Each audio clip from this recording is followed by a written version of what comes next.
ನರಿಗಳು ನ್ಯಾಯನ ಹೇಳುವಾಗ ಕಿವಿಗೊಟ್ಟು ಕೇಳಬೇಕಾ? ಮೊಸಳೆಯು ಕಣ್ಣೀರು ಇಡುವಾಗ ಕೂಡಿಕೊಂಡು ಅಳಬೇಕಾ?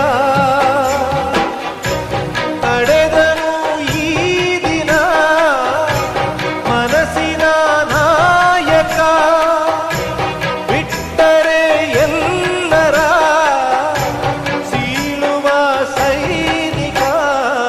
ಯಾರಿಗೆ ಬೇಕೋ ಈ ಲೋಕ, ಯಾರಿಗೆ ಬೇಕೋ ಈ ಲೋಕ?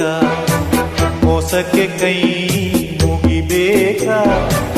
ಚಿಂತೆಯು ಇದ್ದರು ನಗಬೇಕಾ? ಪ್ರೀತಿಯೇ ಹೋದ